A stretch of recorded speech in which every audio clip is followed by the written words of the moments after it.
For spiritual knowledge it is imperative that we should connect with a saint at physical, subtle, and causal level. Association is very essential. If we don't connect ourselves completely with a saint, no positive results will be realized in our spiritual progress. For example, when a student sits before a teacher to study, he will not be able to gain that knowledge without paying proper attention to him or unite with him mentally. If we want to learn spiritual knowledge, then we will have to go even further and unite with the soul of the Guru. After such deep bonding, the knowledge will be transferred into our inner self. For spiritual knowledge it is essential to evolve the connectivity of body, mind and intellect, also called the gross, subtle and causal body, with our spiritual master. This is the only way to become a true disciple. Being a disciple is not going through the process of initiation called Guru Diksha and then parting ways with the master. In the absence of deep association, neither our behavior nor our mind is transformed. For example, when a filthy stream of water flows along crystal clear stream of a river, it preserves its distinct identity, that is its own form and color. The moment it is united with the flowing stream of the river, all its impurities and filth get assimilated, it loses its form, color and odor with the flow of the water and becomes one with it. Thus for a disciple it is necessary to connect with the spiritual master and surrender himself at all the levels of existence. A true disciple always maintains deep association with his master and never asks anything from him. Indeed, he should not have any desire of his own, just like a slave who always looks towards his master without any expectation. When he enters into that state, the spiritual knowledge of the Guru illuminates his inner being. This will transform his mind and disposition. The significant question is how to connect with the Guru. The basic prerequisite for a seeker is to nurture a firm belief that the Master is none other than God, the Almighty Himself, and uniting with Him will definitely result in attaining the summit of spiritual progress. The next thing to follow is complete surrender to the Master.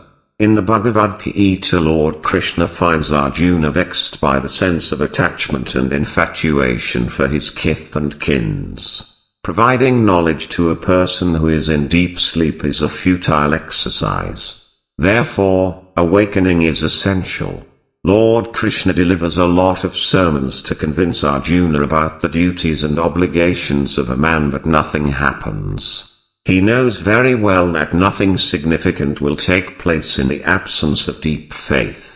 In other words, faith is essential if one has to acquire true knowledge of the soul. Arjuna considers him only his relative and a friend and nothing more than this. Faith should arise from within as a primary principle of spirituality. Hence Lord Krishna reveals his enormous manifestation Virat Swarup before Arjuna, seeing which immense faith sprouted in his heart, and he realized that Lord Krishna is really omnipotent and omniscient.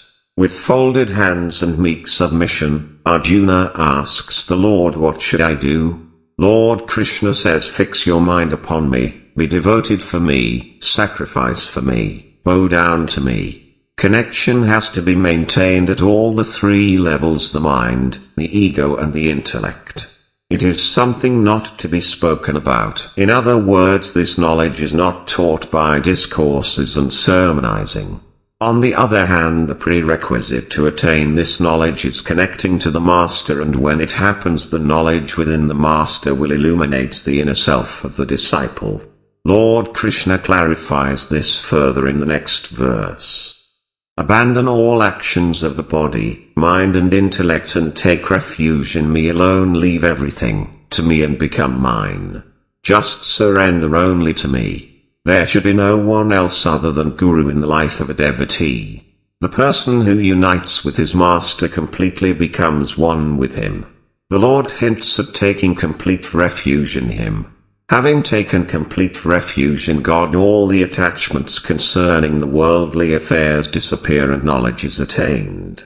The Lord, after revealing this deep mystery, asks, "What is your state now?" Arjuna says, "All my infatuation has been eliminated and I have regained the memory of my true self." In fact, memory existed even earlier, but it was lying at physical level prakriti. Once connected with the soul, he regained memory of his true self and realized that he is not Arjuna, a Pandava, but a soul that is immortal and infinite. Similarly, Duryodhana and other warriors are also souls and nothing else. This state yields a sense where there is no attachment and enmity and revulsion, no death and birth, and everything is in the state of eternity. Life becomes wonderful. What is the root cause of all the dilemmas and complexities of human existence? You might have noticed that while standing on seashore, innumerable waves are forming on the surface of the sea. The cause of the formation of waves is the union of air and water.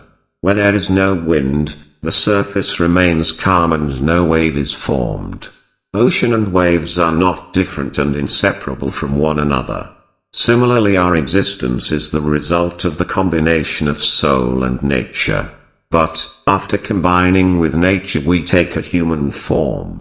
In this form dwell innumerable worldly longings and desires.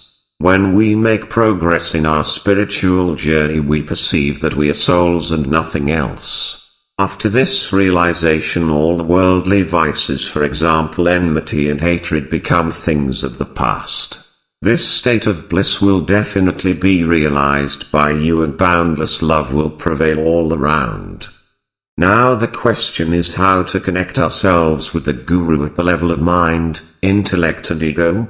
Guru Maharaj observes in this connection, "This is not your work. This is my work. I will connect myself with your mind, with your intellect, with your ego. I'll connect with your gross, subtle and causal existence. Emotional association will connect you with me. It is not in your capacity to connect with me, rather I will connect with you." The spiritual practice we pursue is the easiest way of this process of union.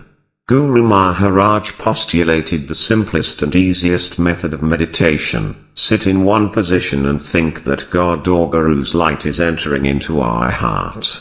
With the medium of this divine light, Guru joins himself with us. For example, when water is poured from one vessel to the other, the stream of water unites with the latter. Similarly, the moment Guru starts associating with his disciple, all the vices disappear, and this gives rise to deep faith within his conscience, and by pursuing this practice along with deep faith, the mind, intellect and ego become pure. The aim of this spiritual practice is to connect completely with the Guru.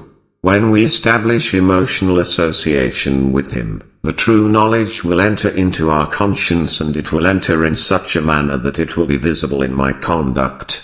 There will be complete transformation in our disposition. The atmosphere in the family and the entire society will undergo a very positive change. As a result, individual self, his family and the entire society will become beautiful.